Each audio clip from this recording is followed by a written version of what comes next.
Hello everybody, welcome back to my channel Trading Secrets. This channel is for entertainment purposes only. For those of you who do not know, my name is Ali. I have over 20 years experience teaching accounting, economics, business and law. Through this channel I'll be providing some stock analysis and a quick update on the $1 Million Challenge. So if anybody's not aware of this is a journeyman investment of $1,000 to a return of $1 million over a period of 3 years using a strategy called compound return investing. So the objective is try to get 201 trades, each with an average return of 3.5%. Is not 201 consecutive trades, but do take into account losses.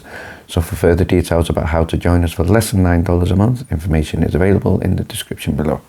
In the previous video we shared a 7-day action plan which is focusing on all the community being united and together, and in terms of Monday the 13th of February the intention is to all collectively complain to FINRA. So the links and the contact details have been shared in the previous video description as well as in the previous Twitter post. In today's video we're going to be looking at a positive response from a senator. We're also going to be looking at details of the privacy waiver form that you can use with your senators, and we're also going to be looking at personal stories part 8, and then I'm going to be sharing with you towards the end some stocks that we're watching in terms of shipping that I think is going through a positive phase. So let's start by having a look at what's happening in the markets the week ahead. Tuesday we have CPI news. We also have Wednesday retail sales, Thursday PPI and jobless claims, so that will have a huge impact on the market. And we're also looking at a big week for earnings, and the ones in particular that we are actually looking at in the Discord include Devon Energy, Coca-Cola and also Cleveland Cliffs. So in anticipation for the targeted response to FINRA on Monday by the community, what I shared here with you is a question and a response from ChatGPT with regard to FINRA. And if you remember in the case with Rosa, they were claiming absolute immunity and total immunity as well. So according to ChatGPT, it states here, FINRA advises directors and employees are found to have, if they have been found to have behaved unethically or illegally, there are several actions that federal courts and the SEC, so the key thing is the SEC, they have the power to take action to hold them accountable. Some of these include obviously civil litigations against individuals. I'm sure there are some individuals we are looking at. Regulatory enforcement actions, criminal prosecution, certainly in the case of fraud, that is a potential. Disciplinary actions, they're going to be in the case of employees. A judicial review, hopefully that can take place at government level. And at the bottom it says overall FINRA is subject to the same legal and regulatory requirements. So it just goes to show that the response from FINRA was not totally accurate. So if you remember, FINRA did say they were immune from federal courts, and it states here, no, FINRA is not immune from the federal court. It is a self-regulatory organization, operates under the oversight of the SEC. It's a non-profit organization, and its job is to be authorized by the SEC and enforce rules. It's also not immune from the federal court. It can be subject to litigation, so over to the judge to bear this in mind. With regard to Monday's targeted complaints to FINRA, I'd like to give a shout out here to Elf, who's come up with a great suggestion, and that is with regard to potentially everybody focusing on John Berta's initial lack of consent, or should we say lack of official consent. This makes the Form 211 fraudulent, especially if the signatures were not officially of the company. So this is a good area to complain. So we also got questions here potentially with regard to Ari. Was his signature and were his details on that form? Apparently, as far as I know, that form has not yet been publicly made available, so we can certainly raise this issue with FINRA. So on the screen here you'll see an example of that form. It's Rule 15C211 exemption request form. So we have the symbol, we have the name, we have the CUSIC number, fiscal year, state of country of incorporation, standard industrial classification. So somebody has filled all these in, and I think I remember John Berta was saying that a lot of this was from very, very old details of Torchlight Energy.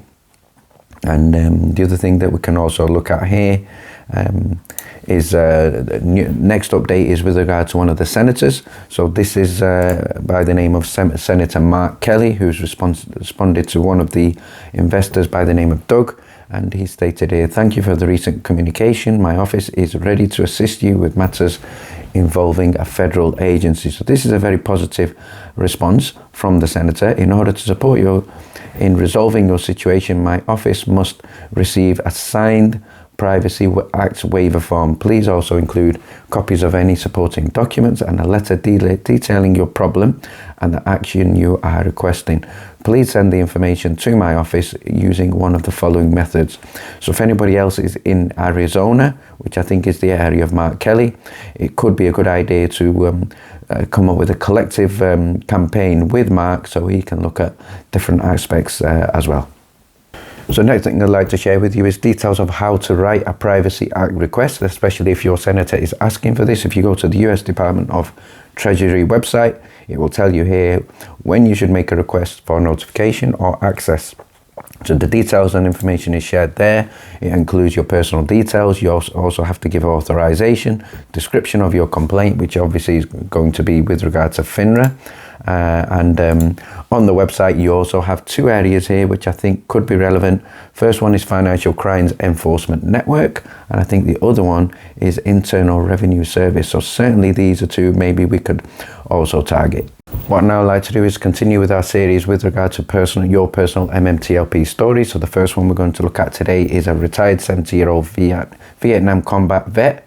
He suffered financial losses. He was assured by Metamaterials, according to what he's saying here, the SEC and FINRA, that he would be able to close positions by December 12th. So very, very strong argument for that. I still don't have a proper explanation why there was a halt. I 100% agree. And he doesn't have a significant portion of his needed retirement funds. So quite a heavy toll on this investor here. He suffered opportunity losses, which means the opportunity to invest with that cash in other plays. So he has lost that opportunity. He also needs the funds to live on. His expenses have been halted. He has an elderly mother whose retirement account was also used, as well as that, and brother. So the question he wants is, where is my money? Where are my shares? And the next one is a 45-year-old female living in South Korea.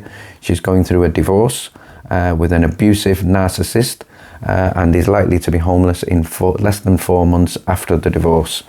Mother has Alzheimer's, father is a narcissist, she has credit card debt, she can't pay the credit card debt, she's borrowed money from the husband, and she is now the husband's slave until she can pay it off, or she gets paid by MMTLP. She was preparing to move to the US to study and become a registered nurse. She can't do that now. She's worried about becoming homeless and maybe freezing to death. She can't get a job because she has children and she needs to feed them. FINRA did not do its job. She's stuck. She wanted to sell in the run-up. Then we had the U3. So she's likely to be homeless very, very soon. And the final one is somebody who was following this trade closely. The number of shares discrepancies with regard to naked and short shares increased his confidence. He invested heavily. My husband gave me some money to invest in the stocks. She feels depressed. She's got no money left. And the husband does not know. She feels robbed by market manipulation. And the final thing I'd like to share with you is some of the stocks that we are looking at in our weekly watch list from this week. So we are focusing on shipping stocks, so in particular SB, FRO, ASC, and also DHT. So the outlook certainly for shipping is much more positive. So the first one we're looking at is Admiral Shipping Corporation, and over the previous 5 days this was up 7%. There was a little bit of a pullback on the Friday. The other one that we're looking at is DHT. This closed about level on the Friday, but over the previous 5 days, this one is up 21%, and you can see that significant spike there on the 9th. The other one we're keeping an eye on is Tiximal FRO, also known as Frontline PLC. This was up approximately 10% on the week, and closed down 1% on the Friday. And the final one that we're looking at is Tiximal SB, also known as Safe Bulkers. This was up close to 1.55% on the Friday, and I think it was level on the week, but could be some potential movement here. Finally, thank you very much for watching. Please stay tuned.